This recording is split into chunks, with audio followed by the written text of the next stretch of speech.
Hello and welcome to yet another video on Margin Notes, presented by your mentor Vivek. Margin Notes episode 8, commentary, not a summary, link in the description.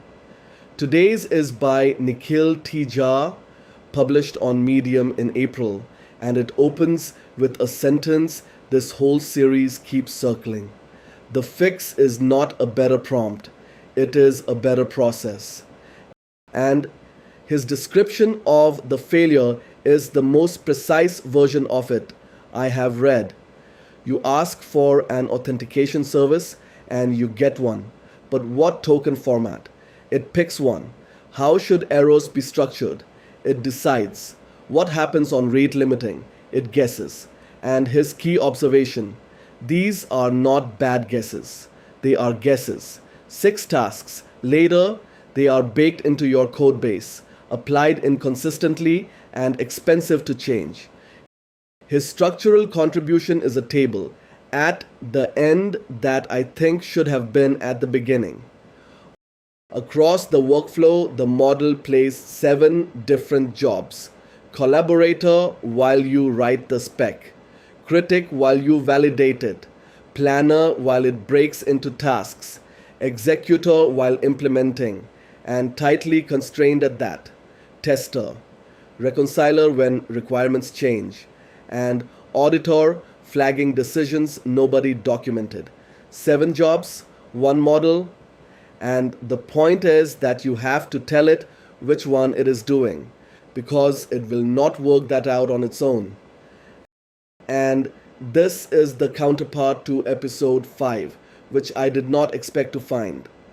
That article said assign different agents to different phases. A portable spec lets you pick the best tool for each job.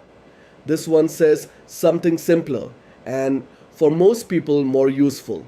You probably have one tool. So change the role, not the tool. Same artifacts, same discipline, no procurement conversation. Between the two, this is the one you can do this afternoon. 2 of his steps are genuinely well designed, and I want to defend the first one against something I said earlier in this series. He has you hand the finished spec back to the model as a critic before any code exists. Now, on spec signals, we covered a benchmark where the best agent scored 44.4% at spotting problems in a design proposal. And I was fairly skeptical about this idea because of it. But look at what his examples actually catch. One section defines a rate-limited error response, while another section never defines a rate-limiting strategy. The data model says an identifier is a number, while the token payload says it is a string. Those are not design judgments. They are internal contradictions, mechanical comparison across a document. And that is a task models are genuinely reliable at, in a way that judging whether an architecture is wise is not. So I want to correct myself.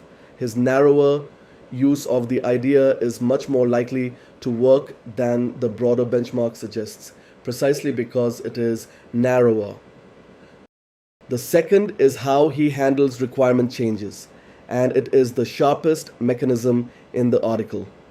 The wrong way is to simply ask for the change, which quietly installs a decision nobody documented and nobody can explain 3 months later. The right way is to change the specification first, then hand the model the diff and instruct it to change nothing outside that diff. What that gives you is traceability. Every implementation change points at a spec change, and every spec change points at a decision somebody actually made. That is a small idea with a very long tail. Now, 2 disagreements. Almost every step here has you paste the entire specification into the prompt. He calls that your substitute for conversational memory, and the instinct is right. The spec should be the context, but look at the cost. In episode 6, we had real numbers. Context is finite. And when it runs out, compaction costs that author between 3 and 12 minutes each time. Pasting a full spec into every single task prompt burns exactly the budget you are trying to protect. The tooling articles in this series have the better answer. The spec lives on disk, in the repository, and the agent reads the part it needs. And there is a second problem with pasting. The copy in your prompt and the copy in your repository can drift apart, and you will not notice because they look identical right up until they do not. And the closing line, which I enjoyed and do not believe. The spec is not overhead. The spec is the system. The code is just the spec compiled. That is a lovely sentence. But go back to the taxonomy from episode 6. Code as compiled spec is the spec as source level. The one where the human never touches the code at all. Not one person in this entire series is actually working that way, including him. His own workflow has you reviewing implementations and reconciling diffs by hand. So take it as an aspiration rather than a description. It is a closing flourish, and he does not build anything on it, which is why I am flagging it gently rather than seriously. And the same genre note as last episode for the same reason. This is a template article. The payoff section asserts that onboarding gets faster, debugging gets easier, and output becomes auditable. Those are all plausible, and I believe most of them. But there are no numbers and no moment where the workflow let him down. Templates earn trust by being clear and complete. They do not earn it the way a scar does. So what do you take? Take his constraint principle, which is the cleanest statement of it anyone in this series has managed. Unspecified behavior is out of scope until it is in the spec, and his reasoning is the part people miss. The model is helpful by nature, sometimes too helpful. So it adds a bit of logging, an extra field, a convenience flag, because those things are genuinely useful. None of it is wrong. All of it is undocumented decisions, now living in your code invisibly. And on spec signals, we measured that constraint violations are one of the two categories of agent failure that is growing rather than shrinking. So this instruction is not pedantry. It is aimed at a live and worsening problem. And take one habit whole, because it is the only answer anybody in this series has offered to the drift problem. Before you merge, ask whether the change introduced behavior the specification does not cover, and if it did, update the spec in the same pull request. Same review, same merge, same moment.